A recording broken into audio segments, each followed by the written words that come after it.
స్వామి, చనిపోయిన వారు ఏం చేస్తుంటారు? వారు ఎప్పుడు తమ వారసులతో మాట్లాడుతుంటారు? ఈ వివరాలు నాకు చెప్పమని మహావిష్ణువుని పక్షిరాజు అడిగాడు. చనిపోయిన వారి రూపాలు, వారు ఇచ్చే సూచకలు, కలల గురించి చెప్తాను, జాగ్రత్తగా వినమని ఇలా విష్ణుమూర్తి చెప్పడం మొదలుపెట్టారు. పక్షిరాజు ఈ విధంగా అడిగాడు. స్వామి, చనిపోయిన వారు ఏం చేస్తుంటారు? వారు ఎప్పుడు తమ వారసులతో మాట్లాడుతుంటారు? వివరాలు నాకు చెప్పమని మహావిష్ణువుని అడిగాడు. శ్రీ భగవాను ఉవాచ. చనిపోయిన వారి రూపాలు, వారు ఇచ్చే సూచకాలు, కళల గురించి చెప్తాను, జాగ్రత్తగా వినమని ఈ వివరాలు విష్ణుమూర్తి చెప్పాడు. చనిపోయిన వారికి విపరీతమైన ఆకలి దప్పికలు వేస్తుంటాయి. ఆ కారణం చేత తమ వారి ఇళ్లకు మొదటగా వస్తారు. అయితే వారు వాయు రూపంలో ఉంటారు కనుక నిద్రపోతున్న తమ వారసులకు వారు కొన్ని సూచనలు లేదా సామ్యాలు చేస్తారు. ముఖ్యంగా తమ కుమారులు, కుమార్తెలు, భార్య, బంధువులు, తమకు అన్నోదకాలు పెట్టవలసిన వారు ఎవరైతే ఉంటారో వారి దగ్గరకు ఒకరి తర్వాత ఒకరి దగ్గరకు ప్రాధాన్యత ప్రకారం వెళ్తారు. నిద్రపోతున్న వారికి కలలో వివిధ శకునాలు మాదిరి ఇస్తారు. అవే కలలు. కలలో గుర్రాలు, ఏనుగులు, ఎద్దులు, వికృత రూపి తన ప్రతిబింబమే చూసుకున్న ఇవన్నీ పెద్దలు ఆకలితో ఉన్నామని తెలుపుతున్నట్లు గ్రహించాలి. కలలో తనను కట్టిపారేసినట్లు, చనిపోయిన వారు వచ్చి అన్నం పెట్టమని కోరుతున్నవారు ఆకలితో దప్పికతో ఉన్నట్టు గ్రహించాలి. కలలో తాను తింటున్న ఆహారాన్ని ఎవరో వచ్చి లాక్కుంటున్నా, త్రాగుతున్న దాన్ని లాక్కుంటున్నా పెద్దలకు ఆకలి దప్పులు కలుగుతున్నాయని గ్రహించాలి. కలలో ఎద్దును ఎక్కి వెళ్ళినా లేదా ఎద్దులను తోలుతున్నట్లు వచ్చినా, ఆకాశంలో తాను ఎగురుతున్నట్లు లేదా ఒక తీర్థానికి దప్పికతో వెళ్ళినా తమ పెద్దలకు ఆకలి దప్పులు కలుగుతున్నట్లు గ్రహించాలి. కలలో ఆవులతోటి, ఎద్దులతోటి, బ్రాహ్మణులతోటి, గుర్రాలతోటి, ఏనుగులతోటి, దేవతలతోటి, రాక్షసాదులు, ప్రేతలతోటి బిగ్గరగా మాట్లాడుతున్నట్లు కల వచ్చిన, లేదా తన భార్య, పిల్లలు, బంధువులు లేదా భర్త, ఆత్మీయులు చనిపోయినట్లు కలవచ్చిన, చనిపోయిన వారికి ఆకలి దప్పులు కలుగుతున్నాయని గ్రహించాలి.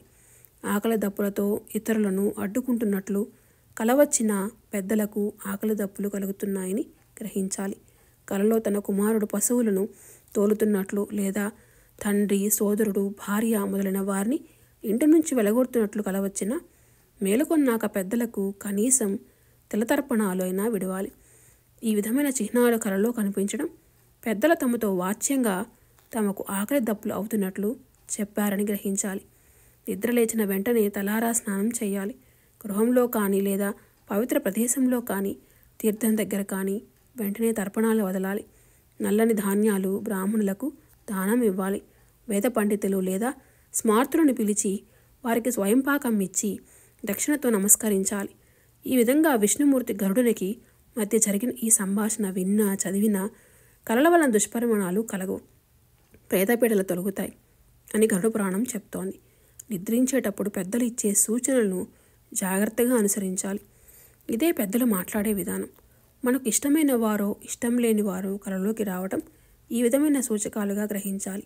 చనిపోయిన వారికి ఇంటిలోని పసిపిల్లలకు, ముసలివారికి, గర్భవతులకు, గోశాలలోని దూడలకు తేడా లేదు. ఇంటికి ఎవరు వచ్చినా వీరు తమకు తింటారని, ఏమి తెచ్చారా అని వీరు చూస్తూ ఉంటారు. ఆత్మీయులుగా వారు భావిస్తే తినటానికి పెట్టమని మారం చేస్తారు. గోశాలలోని దూడలు కూడా అంతే. అవి కాళ్ళకు అడ్డం పడతాయి. పెద్దలు కూడా కేవలం ఆకలి దప్పుల కారణంగానే తమ ఆత్మీయుల చుట్టూ తిరుగుతూ ఉంటారు. అయితే కొంతమంది ఈ శకునాలకు విపరీత భాష్యాలు చెప్పారు. ఇంటిలో పాకడం నేర్చిన పిల్లవాడికి పెద్దలకు తేడా లేదు. వీరు కాళ్ళా వేళ్ళా పడి దొరికినది నోట్లో పెట్టుకుంటూ ఉంటే వారు కలలోకి వచ్చి అడుగుతుంటారు అంతే. వీరిద్దరికి ఉన్న భాష అది మాత్రమే కనుక ఈ విధంగా చేరవచ్చిన పసిపిల్లలకు తినటానికి ఏదో ఒకటి పెట్టకపోతే వారు ఏడుస్తారు. పెద్దలు కూడా అంతే. కాకపోతే తరచూ అటువంటి చిహ్నాలు కలలో ఇచ్చినా వాటిని పట్టించుకోకపోతే వారు శపిస్తారు. అవే పితృదోషాలుగా పరిణమిస్తాయి. కనుక ఈ విధమైన కలలు వచ్చిన వారు క్లుప్తంలో క్లుప్తంగా ఆవుకు గ్రాసం వేసి పెద్దలందరికీ నమస్కరించుకోవాలి.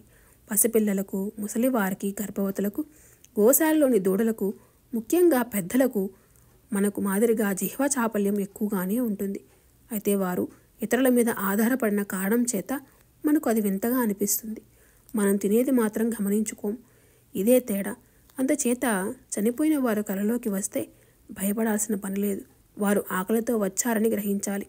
ఇటువంటి చిహ్నాలు కనిపించినప్పుడు వెంటనే దగ్గరలో ఉన్న ఆవుకు మన శక్తి కొలది ఏదో ఒకటి తినిపించి పెద్దలు అందరికీ తృప్తి కలగాలని వేడుకోవాలి. సృష్టిలోని అత్యుత్తమ జీవాత్మ ఆవు. అతి నీచమైంది కుక్క.